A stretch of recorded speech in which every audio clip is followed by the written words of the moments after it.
इस वीडियो में हम बिहार बोर्ड के क्लास 9th के हिस्ट्री का चौथा चैप्टर विश्व युद्धों के इतिहास का यहाँ पर पूरा नोट्स तैयार किया है। आप पॉइंट्स बाय पॉइंट्स देखिए, आपको सारा जो है चैप्टर समझ में आ जाएगा। और लास्ट में जो इसमें ऑब्जेक्टिव प्रश्न दिया हुआ है उसका आंसर भी मैंने करवाया है, तो वीडियो के लास्ट तक आप बने रहिए। तो यहाँ पर देखिए, पहला पॉइंट जो होता है शुरू, वो विश्व युद्ध से होता है। प्रथम विश्व युद्ध जो 1914 में हुआ था, उससे ये पहला पॉइंट जो है शुरू होता है। तो इसमें दिया हुआ है कि 1914 का युद्ध जो हुआ था, प्रथम विश्व युद्ध, वो पूरे विश्व को जो है अपनी आगोश में ले लिया था। यानी ये युद्ध जो है विश्व इतिहास के लिए काफ़ी उल्लेखनीय है, क्योंकि ये युद्ध जो है विश्व के लगभग तमाम देश को प्रत्यक्ष एवं अप्रत्यक्ष रूप से प्रभावित किया था। यानी विश्व में जितने देश हैं सभी प्रथम विश्व युद्ध से जो है प्रभावित हुए थे। उसके बाद सामाजिक प्रतिस्पर्धा आया। सामाजिक प्रतिस्पर्धा में औद्योगिक क्रांति के बाद से ही बाजारों के विस्तार के लिए उपनिवेशों के निर्माण की प्रक्रिया शुरू हो गई थी। यानी औद्योगिक क्रांति, बड़े बड़े उद्योग जो लग रहे थे, उसमें जो है उपनिवेश निर्माण के लिए यानी अपना साम्राज्य विस्तार करने का होड़ लग गया।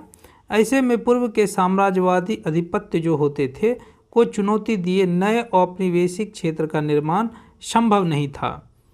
इस दौर में इटली, जर्मनी का प्रवेश बाद में हुआ, इसलिए इसे कम उपनिवेश हाथ लगे, लेकिन उनकी साम्राज्यवादी लिप्सा रुकने का नाम नहीं ले रही थी।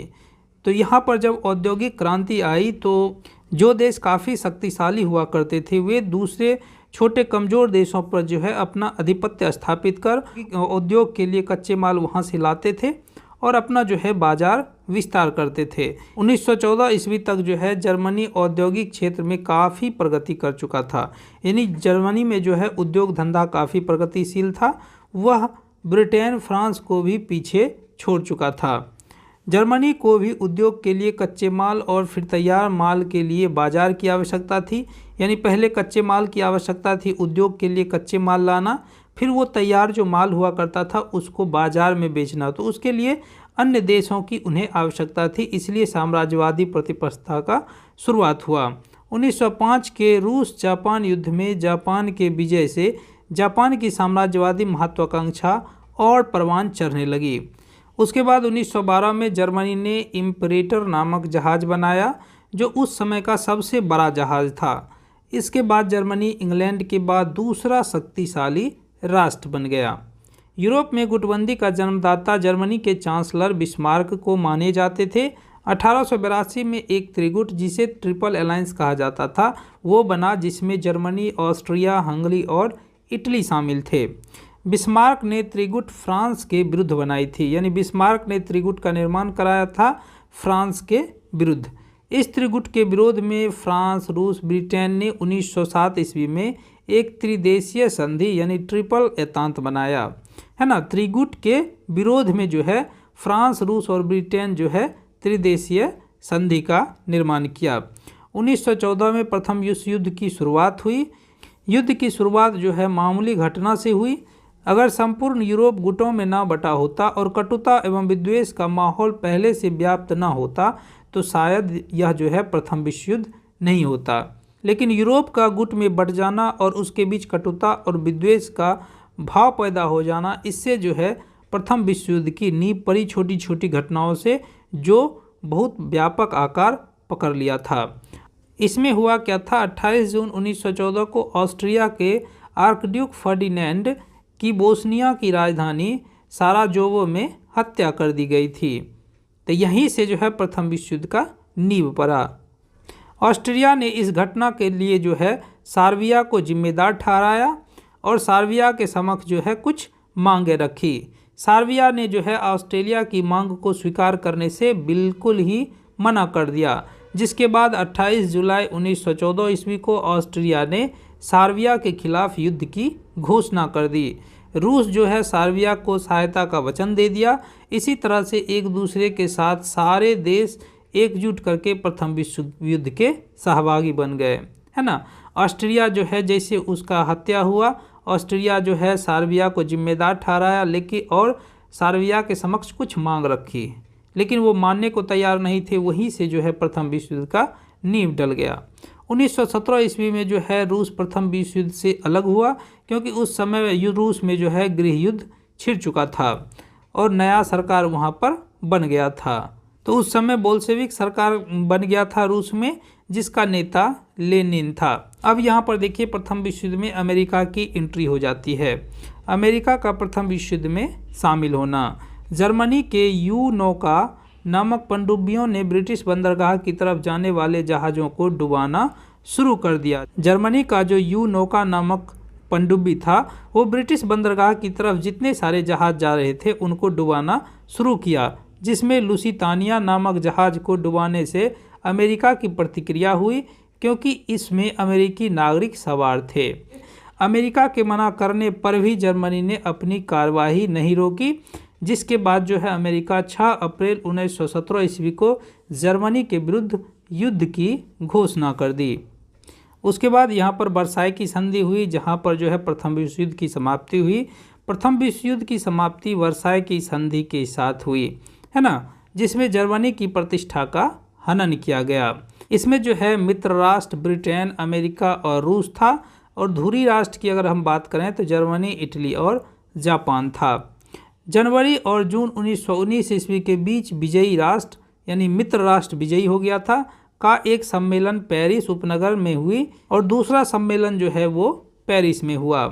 हालांकि इस सम्मेलन में 27 देश ने भाग लिया, लेकिन 3 देश ब्रिटेन, फ्रांस और अमेरिका निर्णायक भूमिका में शामिल थे। वर्साई की संधि में पराजित जर्मनी को संधि पर हस्ताक्षर करने के लिए मजबूर किया गया। संधि में जर्मनी को युद्ध के लिए जिम्मेदार ठहराया गया, है ना। फिर द्वितीय विश्व युद्ध का बीजारोपण होता है। वर्साई की संधि के बाद राष्ट्रसंघ की स्थापना 10 जनवरी 1920 ईस्वी को हुआ था। विश्वव्यापी आर्थिक मंदी जो है 1929 ईस्वी में आई थी। अब देखेंगे द्वितीय विश्व युद्ध के बारे में। उसके बाद नवीन विचारधारा का यहाँ पर उदय होता है हिटलर और मुसोलिनी के रूप में।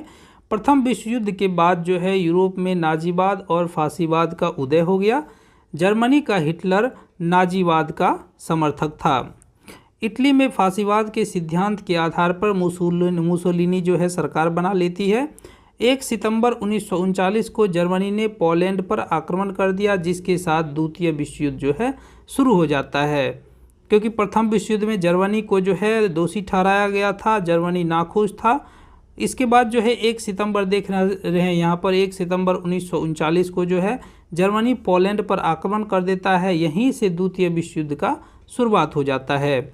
जापान ने 7 दिसंबर 1941 को हवाई द्वीप स्थित पर्ल हार्बर के अमेरिकी नौसैनिक अड्डे पर जबरदस्त हमला कर दिया था द्वितीय विश्व के दौरान। इसके कारण अमेरिका के प्रशांत महासागर स्थित बेरा में वहां रखा गया जो भी जहाज था वो तहस-नहस हो गया, जिसकी वजह से अमेरिका ने 8 सितंबर 1941 को जापान के विरुद्ध जो है युद्ध की घोषणा कर देती है।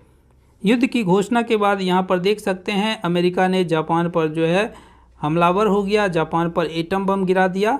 6 अगस्त को जो है हिरोशिमा जो कि जापान में है वहाँ पर परमाणु बम गिरा दिया, और उसके 3 दिन बाद ही 9 अगस्त 1945 को नागासाकी पर बम गिरा दिया, जिसके बाद जो है जापान ने 2 सितंबर 1945 को जो है द्वितीय विश्व युद्ध से आत्मसमर्पण ले लिया, है ना। द्वितीय विश्व युद्ध के बाद संयुक्त राष्ट्र संघ की स्थापना हुई 24 अक्टूबर 1945 ईस्वी को। तो इस तरह से प्रथम विश्व युद्ध और द्वितीय विश्व युद्ध जो है शुरू हुआ और ख़त्म हुआ। अब कुछ अभ्यास प्रश्न है, ये हम देख लेते हैं यहाँ पे। इसमें पूछा गया है प्रथम विश्व युद्ध का आरंभ कब हुआ, तो 1914 को हुआ। प्रथम विश्व युद्ध में किनकी हार हुई थी, तो जर्मनी की हार हुई थी। 1917 में रूस प्रथम विश्व युद्ध से अलग हो गया था। द्वितीय विश्व युद्ध का प्रारंभ कब हुआ था, तो 1939 में, और अंत जो है 1945 में हुआ था। जर्मनी का पोलैंड पर आक्रमण जो है द्वितीय विश्व युद्ध का मेन कारण बना। धुरी राष्ट्र में सबसे पहले जो है कौन सा आत्मसमर्पण किया, तो इटली जो है धुरी राष्ट्र में जो इटली था वो सबसे पहले युद्ध से आत्मसमर्पण ले लिया। तो ये था इस चैप्टर का कुछ निचोड़। अगर आप इसी तरह का वीडियो देखना चाहते हैं तो इस चैनल को सब्सक्राइब और इस वीडियो को लाइक ज़रूर करें। धन्यवाद।